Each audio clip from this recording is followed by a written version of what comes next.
ഇന്ന് തന്നെ ഡൗൺലോഡ് ചെയ്യൂ. കാണൂ നിങ്ങളുടെ ഫേവറേറ്റ് ഷോസ്. അപ്പൊ മാപ്പ് പറഞ്ഞ് കൂട്ടിക്കൊണ്ടു പോകാൻ വേണ്ടിയാണോ ഈ വരവ്? ചെയ്തതിനൊക്കെ മാപ്പ് പറയാനാണോ എന്നൊന്നും അറിയില്ല. ചേച്ചിക്കൊന്നും കാണണമെന്ന് പറഞ്ഞു. ഈ ഒരു അവസ്ഥയിൽ ചേച്ചി അങ്ങനെ ആവശ്യപ്പെട്ടപ്പോ അത് നടത്തി കൊടുക്കണമെന്ന് എനിക്കും തോന്നി.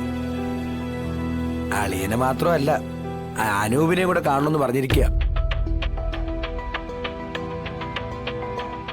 അവനെ വിളിച്ചിട്ടാണെങ്കിൽ ഫോൺ കൊടുക്കുന്നില്ല.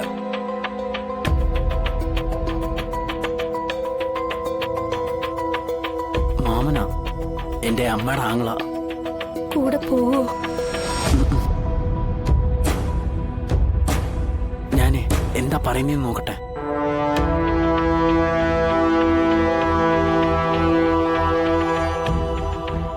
രാജേശ്വരിക്ക് എന്തു പറ്റി ഇത്ര പെട്ടെന്ന് എല്ലാരോടും അങ്ങ് സ്നേഹം തോന്നാനായിട്ട്? ഓ, ശാരദാമ്മ കാര്യങ്ങളൊന്നും അറിഞ്ഞില്ലല്ലേ? ഇല്ല. ചേച്ചി സുഖമില്ലാതെ കിടപ്പില്ല. അയ്യോ, ചേച്ചിക്ക് എന്തെങ്കിലും പറ്റിപ്പോയാ അവനെ കാണാൻ പറ്റിയില്ലല്ലോ എന്നുള്ള സങ്കടം ബാക്കിയാവും. അത്രയ്ക്ക് അവശയാ ചേച്ചി.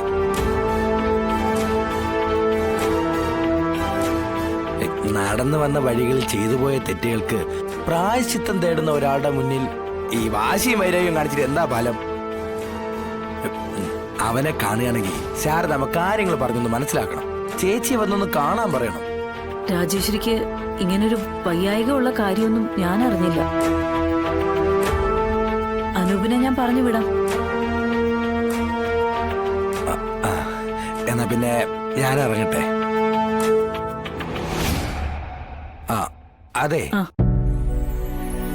ഇങ്ങോട്ടാണ് പോരുതെന്ന് പറഞ്ഞപ്പോ മറ്റൊരു കാര്യം കൂടി പറഞ്ഞു. എല്ലാം മറക്കാനും പൊറുക്കാനും കഴിയുമെങ്കിൽ ശാരദാമ്മയോടും കൂടി പറയണമെന്ന്. പോകുന്നതിന് മുമ്പ് എല്ലാ കണക്കുകളും തീർത്ത് പോകാനുള്ള തയ്യാറെടുപ്പിലാ ചേച്ചി. ഈ മരണം മുന്നിൽ കണ്ടുകൊണ്ട് ജീവിക്കുകയാണല്ലോ.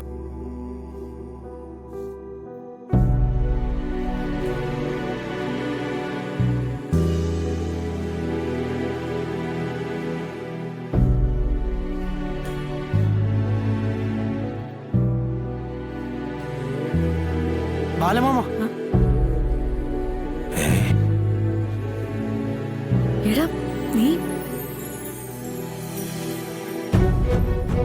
അത് ശരി. അപ്പൊ എവനിവിടെ ഉണ്ടായിരുന്നല്ലേ? അത് അപ്പൊ ശാരദാമ്മ എന്നോട് കള്ളം പറഞ്ഞതാണല്ലേ? അയ്യോ അല്ല.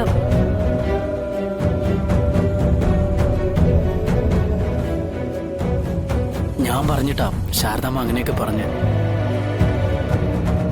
അമ്മയ്ക്ക് അസുഖം ഇത്ര കൂടുതലാണെന്ന് ഞാൻ അറിഞ്ഞില്ലായിരുന്നു. ബാലമാമയുടെ ഒപ്പം ഞാനും വരാം.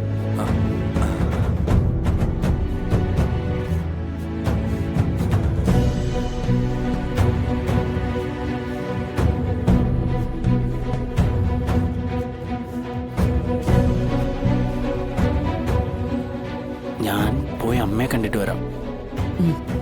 ഒരു കാരണവശാലും നൂർജഹാനെ വിട്ടുകൊടുക്കരുത്. 2 ദിവസം കഴിഞ്ഞാൽ ശാലിനി ചേച്ചി വരുമല്ലോ. എനിക്ക് വാക്ക് തരണം, എന്റെ നൂറിനെ ആർക്കും വിട്ടുകൊടുക്കില്ലെന്ന്.